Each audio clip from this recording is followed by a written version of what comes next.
جو مسجد میں دکھائی پڑے اسے حسینی کہیں گے. جہاں شراب نظر آ جائے چاہے کتنے بڑے گھر کا ہو وہ یزیدی ہے, حسینی نہیں ہو سکتا. حسین نے, اور سنا دیں آپ کو, وقت نہیں ورنہ سناتا, باپ کی بیوی, باپ کی بیوی یعنی ماں تھوڑی باپ کی بیوی کہہ رہی, باپ کی بیوی یعنی سوتیلی ماں. یزید حاکم اسلام ہے, فتویٰ معلوم ہے آپ کو, یزید کا فتویٰ ہے سوتیلی ماں سے یعنی باپ کی بیوی سے نکاح جائز ہے. حسین نے آواز دی میں سب قربان کر سکتا مگر نانا کے دین کو نہیں مٹنے دوں, اور اس کے لیے میرے مولا مدینہ منورہ سے نکل پڑے. مکہ معظمہ ہے. عجیب سمجھ میں بات نہیں آتی کہ مولا کا معاملہ یا عورتوں کو لے کے آنے کیا ضرورت ہے, چھوٹے چھوٹے بچوں کو لے کے آنے کی کیا ضرورت ہے. ایک ہی بات سمجھ میں آتی تاکہ ہم کو آپ کو سمجھا سکے, دیکھو ہمارے گھر کا بچہ بچہ تمہارے دین کے لیے جان دینے کو تیار ہے, تو تمہاری کیا سنا دوں آپ کو, آپ جان دیے سب شہید ہو گئے, میرا مولا اکیلا ہے. آپ دیکھیں حسین کے بچے کس طرح چاہتے ہیں ہم دیدار ہو جائیں, اور اسی میں تمام ہے بات. سب شہید ہو گئے, میرا مولا اکیلا ہے, حسین تنہا ہے. بقول مولا امیر المومنین کے کہ دنیا میں باپ بیٹے بہت ہیں, یعقوب اور یوسف جیسے نہیں ہیں. دنیا میں باپ بیٹی بہت ہیں, فاطمہ زہرا اور رسول اللہ جیسے نہیں ہیں. دنیا میں بھائی بہن بہت ہیں مگر حسین اور زینب جیسے نہیں ہیں. روایت کہتی ہے کہ جب سب شہید ہو گئے نا, مولا اکیلے بچے. ایک مرتبہ امام حسین آئے در خیمہ پر, زینب خدا حافظ, اے رقیہ اور رباب خدا حافظ, چلو نبی 15 منٹ آرام آرام سے روئیے, پرسا دیر 2 دن اور بچا ہے, جو زندہ رہے گا اگلے سال حسین کی ماں کو حسین کا پرسا. پتہ نہیں کس کی آخری مجلس ہے, کس کا یہ آخری ہے, اسے کیا پتہ.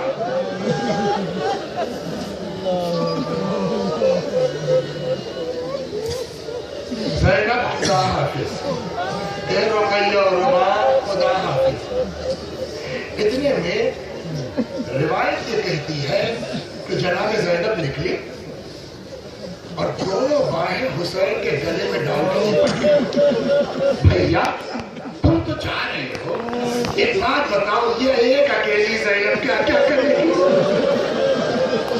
یتیم کو دیکھے, بیمار کو دیکھے, بیراہوں کو دیکھے, روئے, میں دھیرے دھیرے پڑھوں گا, اور آپ بھی دل کھول کے حضرت زہرا کی بارگاہ میں فرصت دے لیجیے.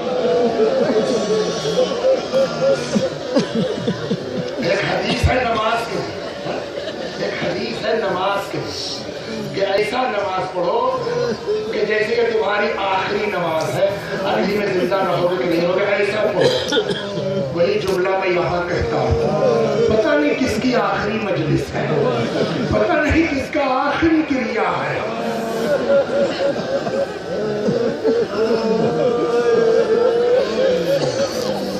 ماشاءاللہ. روایت کہتی ہے باشر علیہ السلام بھائی نے بہن کے دل کی طرف اشارہ کیا. نہ جانے اس اشارے میں کیا خصوصیت تھی, زینب حسین سے الگ ہو گئی. کہا اچھا بھیا جاؤ خدا حافظ. امام حسین کی رخصت میں بڑے مناظر ہیں, لیکن میں جس لائن پہ جا رہا ہوں اس طرف آپ کو لے چلتا ہوں. کربلا میں 2 بہنیں امام حسین علیہ السلام کی سگی ہیں, زینب اور ام کلثوم, مولا کی فاطمہ کی بیٹیاں ہیں, حسین کی سگی بہنیں. ان کے علاوہ 4 یا 5 بیٹیاں مولا کی کربلا میں اور تھیں. حسین کی بہنیں جو اتنی چھوٹی تھی امام حسین سے کہ تاریخ کہتی ہے مولا نے اپنی اولاد کی طرف پالا تھا. اور ایک جملہ سنا معلوم ہے کافی ایک بزرگ خطیب گزرے ہیں, ان کا ایک جملہ مجھ کو بہت اچھا لگتا ہے کہ ماں کے بعد اگر کسی دامن میں آنچل میں محبت ہے نا تو وہ بہن کا دامن ہے. جس کو خدا نے دی ہے وہ قدر ہے. سمجھ گئے؟ ابھی بیماری کی خبر آپ کو پہنچ جائے، بچے پڑوسی کے گھر میں بھیج کے بھاگتی ہے، بھیا کو دیکھنے جا رہے ہیں.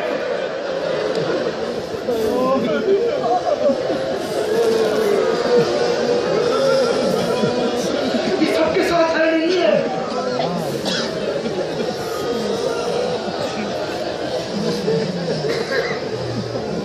ماشاءاللہ خدا تو کسی گھر میں نہ لائے سوائے اہل بیت کے نسل میں کربلا کی. تو کربلا میں حسین 6 بہنوں کے یا 7 بہنوں کے بھائی تھے. معمولی چیز ہے. جناب زینب کہتی جب رخصتی کا وقت آیا کہتی ٹھیک ہے بھیا جائیے آپ، ہم لوگ جانے سے نہیں روکتے. اے بھیا ان بہنوں کی خواہش ہے.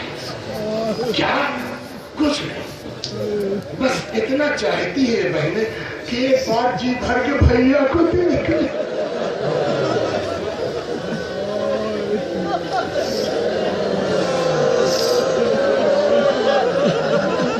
خدا ان آوازوں پر رحمت نازل فرما.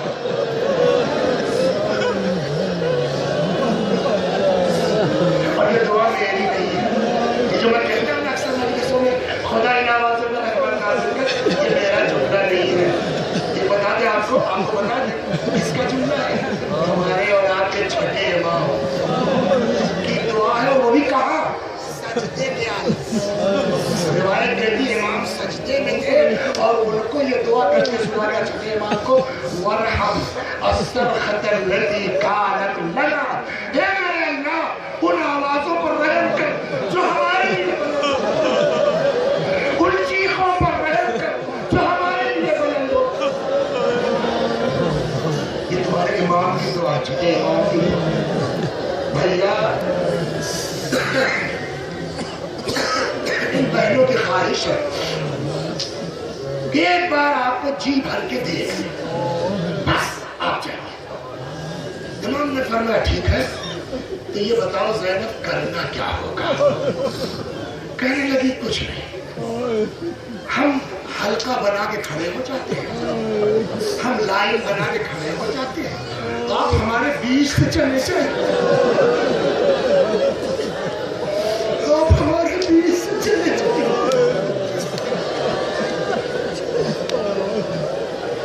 یہ کیا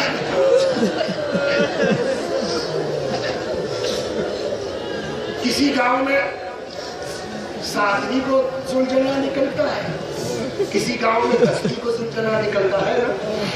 آپ لوگوں سے پوچھتے گاؤں میں جب ہمارے آپ کے زلجلہ نکلتا مجلس کے بعد عاشور کو 10 محرم کو 7ویں کو، اور یہ زلجلہ مردوں کے بعد عورتوں میں جاتا ہے. یعنی غور کیا آپ نے عورتیں کیسا چلاتی ہیں زلجلہ کیوں؟ صرف اس تصور میں کہ مقتل سے میرے مولا کی سواری ایسے ہی آئی، اتنا سوچ کے آج 1400 برس کے بعد یہ عورتیں چیختی ہیں جس میں کوئی زینب نہیں ہے، جس میں کوئی کلثوم نہیں ہے، جس میں کوئی حسین کی بہن نہیں ہے.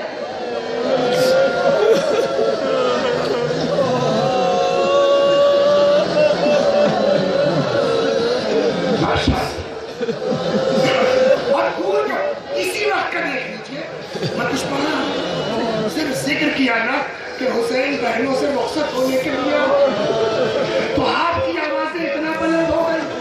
ذرا انصاف سے سوچئے کہ جس مجمع میں لیلا تھی، جس مجمع میں رباب تھی، جس مجمع میں حسین کی 7 بہنیں تھیں، اس مجمع سے جب حسین نکلنے لگے ہوں گے تو گریے کا عالم کیا ہوا ہوگا. کوئی دامن تھام کے کہتی ہے بھیا ارے مدینے پہنچا دو تب جاؤ، کوئی کہتی بھیا ارے جنگل میں کس کے حوالے کر کے جاؤ.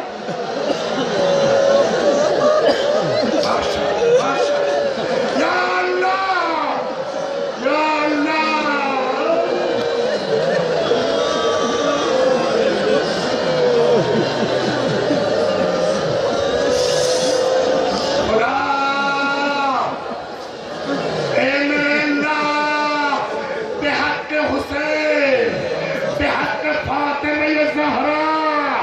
حسین کے بہنوں کی اس دل کی کیفیت کی قسم. ابھی سنا یہ کتنے دن سے آپ کے یہاں آ رہا ہے؟ اس کی بیوی بیمار ہے. شہزادی تمہارے لال کا نوحہ کہاں ہے؟ بڑے معجزے ہر لوگ منبروں سے پڑھتے ہیں.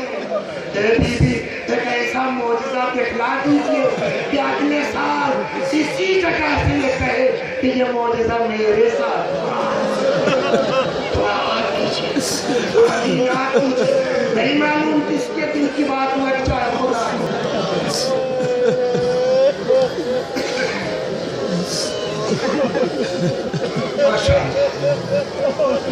ماشاءاللہ خدا آپ کو کسی جب میں رہے. اب آپ سے ایک سوال, تھوڑا سا رو چکے آپ, تھوڑا سا آرام کر لیجئے, تھوڑا سا سستا لیجئے. ایک تو سوال کا جواب, ہم نے آج ہمارے جیسا گنہگار آدمی 1400 برس کے بعد اس بات کو پڑھ رہا ہے تو ان عورتوں کے مردوں کی آواز کس طرح بلند ہوگی.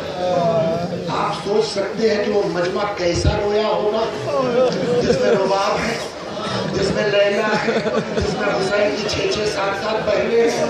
بس ایک سوال کا جواب دیجیے, کتنے عقل مند ہیں حسین کے گھر کے بچے. وہاں کتنا بڑا کوہرام ہوگا جب مولا نکل رہے ہوں گے. ہر آدمی عقل سے سوچ سکتا ہے نا, پڑھنے کی ضرورت نہیں ہے. انصاف سے بتائیے, جس مجمع کا یہ حال ہو, ہر عورت بے ہوشی کے قریب ہوگی کہ نہیں ہوگی؟ حسین جا رہے ہیں, معمولی بات نہیں. جہاں خود یہ عورتیں بے ہوشی کے قریب ہوں, وہاں کس کو فکر ہے کہ 3 سال کی بچی کہاں رو رہی ہے؟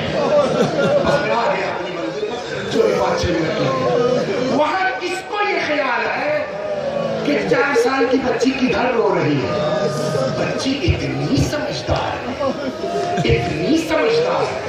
میں سمجھتا ہوں شاید بچے نے یہ سوچا ہوگا اس گریے کے ہنگامے میں میری طرف کون توجہ دے گا, لیکن اتنی عقل ہے, سوچا کچھ بھی ہو بابا جائیں گے تو گھوڑے ہی سے نا, جائیں گے تو سلجھنا ہی سے نا. عقل مندی یہ کی کہ خیمے میں رکنے کے بجائے سلجھنا کے پاس آ کے کھڑی ہو. جب جائیں گے تو یہیں سے جائیں گے, سلجھنا کے پاس آ کے کھڑی ہو. اور جیسے ہی مولا نکلے, ننھے ننھے ہاتھ جوڑ دیے, استسلمت للموت. بابا بابا کیا مرنے کے لیے تیار ہو گئے ہو؟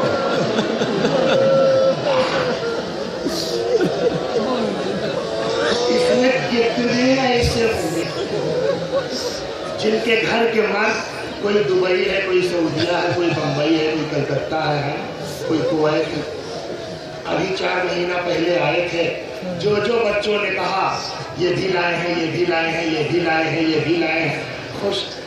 اب وہ باپ پھر جانے لگا. بچوں کو یقین ہے کہ نہیں ہے کہ 2 سال بعد پھر آ جائیں گے ابا, اور ہم جو کہیں گے 2 سال کے بعد ابا وہ سب لے کے آئیں گے, ہے نا. اس کے باوجود جب باپ جانے لگتا ہے, دیکھا بچے کیسا روتے ہیں, دیکھا بچے کیسے بلکتے ہیں. ارے وہ بچی جس کو یقین ہے میرا بابا گیا, اب واپس نہیں ہے.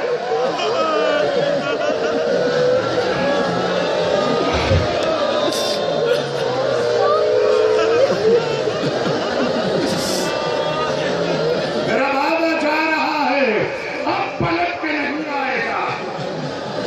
اس کے دل کی کیفیت کون بیان کرے گا, اس یتیمہ کا لہجہ کون بیان کرے گا. بس تاریخ اتنا لکھتی ہے, ہاتھوں کو جوڑ لیا, استسلمت للموت. بابا کیا مرنے کے لیے تیار ہو گئے؟ امام حسین نے جو جواب دیا ہے وہ محاورہ ہے جس کا لفظی ترجمہ اردو میں مشکل ہے. مطلب اس کا سبھی یہ کہتے ہیں کہ شاید یہ ہے کہ جب بچی نے کہا بابا کیا مرنے کے لیے تیار ہو گئے ہو, تو حسین نے جو جواب دیا اس کا مطلب شاید یہ ہے کہ بیٹی وہ کیا کرے جس کا کوئی ناصر نہیں؟ وہ کیا کرے جس کا کوئی مددگار نہیں ہے؟ میں نے کہا نا تھوڑا آرام کر دیجیے، ایک سوال کا جواب اور دے دیجیے۔ بچی ہے نا 3 سال کی 4 سال کی اور بہت چہیتی ہے، اس لیے کہ بعض روایتیں کہتی ہیں کہ امام حسین کا فقرہ ہے مجھ کو وہ گھر اچھا نہیں لگتا جس میں رباب اور سکینہ چہیتی ہے نواب کی۔ اب اگر یقین ہو کر جا رہے ہیں تو انصاف سے بتائیے کہ یہ بچی کہہ نہیں سکتی تھی بابا مت جاؤ بابا، ہم کو یتیم مت بناؤ بابا، بیعت ہی تو مانگ رہے ہیں یہ لوگ، کر لو بیعت، اے بابا ہم کو یتیم نہ بناؤ، کہہ سکتی کہ نہیں کہہ سکتی؟ 3-4 سال کی بچی کہہ دیتی کیا ہو جاتا؟ لیکن آج تک آپ نے کسی ذاکر سے سنا، کسی کتاب میں پڑھا کہ اس یتیمہ نے اپنے باپ سے کہا بابا مت جاؤ؟ روایت الٹا کہتی ہے، جانتے کیا کہا؟ کہنے لگے ٹھیک ہے بابا جائیے، میں جانے سے منع نہیں کرتی، لیکن اے بابا ایک بات، میرے سر پہ اس طرح ہاتھ پھیر دو جیسے یتیموں کے سر پہ پھیرا جاتا۔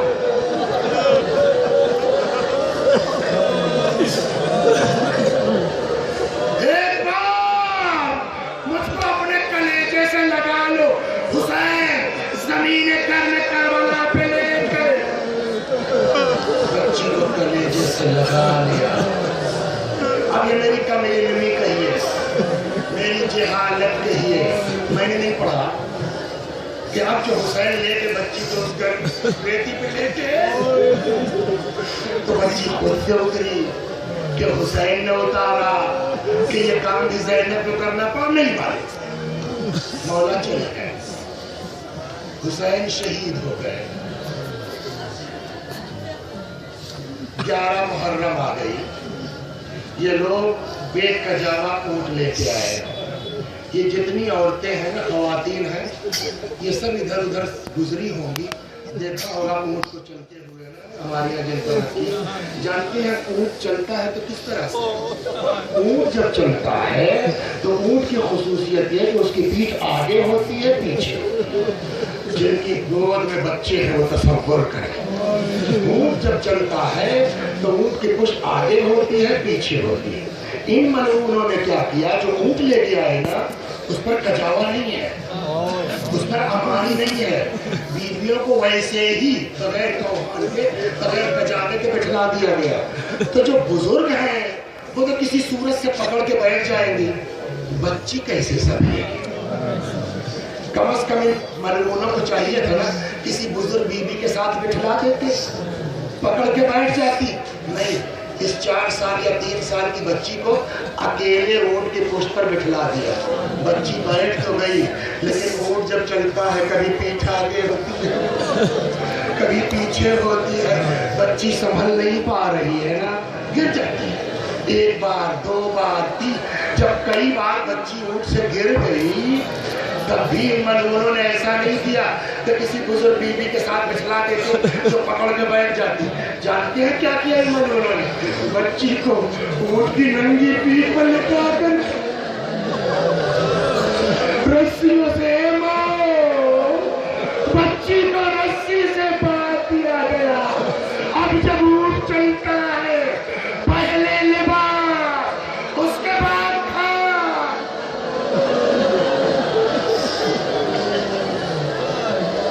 ماشاءاللہ خدا آپ کسی پر میں نہ رونا ہے سوال کرے مزدور کروانا ہے۔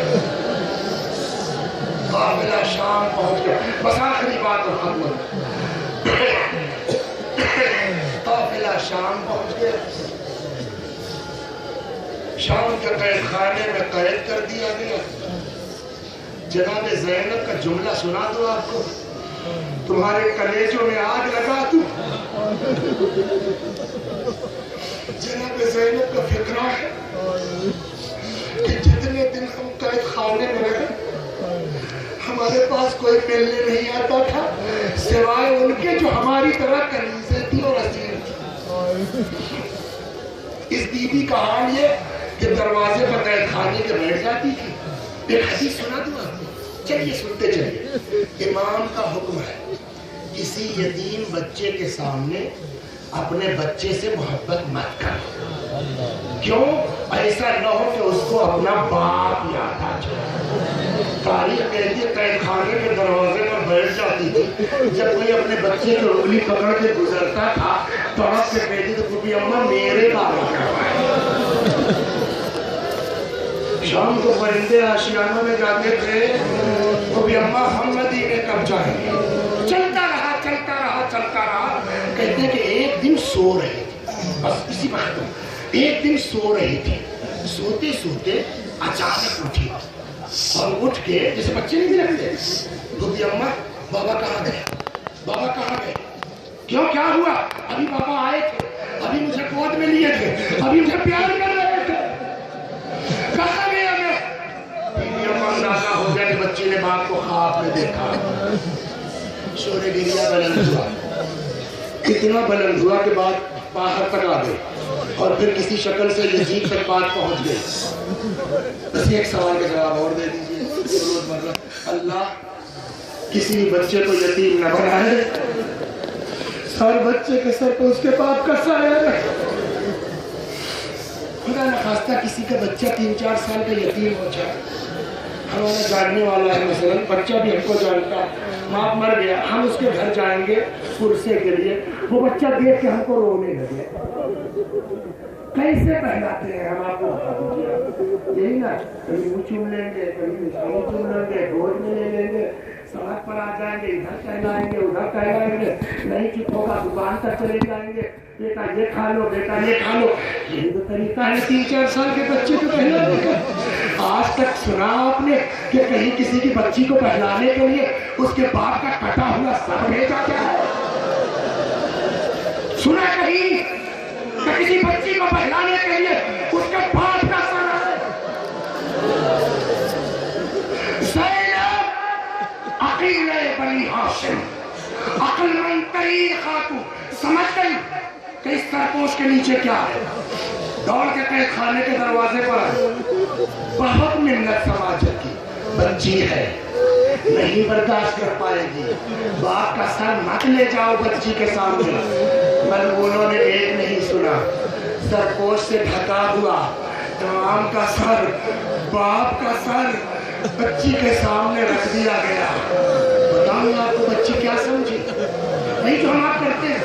بچی کے دماغ میں نہیں ہے کہ مجھ کو پہلانے کے لیے باپ کا سر آئے گا, سوچ نہیں سکتی. بتا بچی کے دماغ میں کیا ہے؟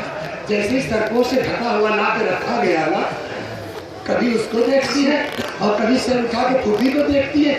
جانتی ہے کیا کہا؟ کہنے کہ پھوپھی اماں ہم نے بھوک کی بات تو نہیں کہی تھی, ہم نے کھانا تو نہیں مانگا تھا, میرا بابا کہا. بچی سمجھی مجھے پہلانے کے لیے کھانا آیا ہے. ارے اب جو سرپوش ہٹا, بچی کی نگاہ باپ کے سر پہ پڑی, رخسارے پہ رخسارا رکھ دیا. اتنا روئی کہ اب جب سر ہٹایا گیا پتا چلا بچی باپ.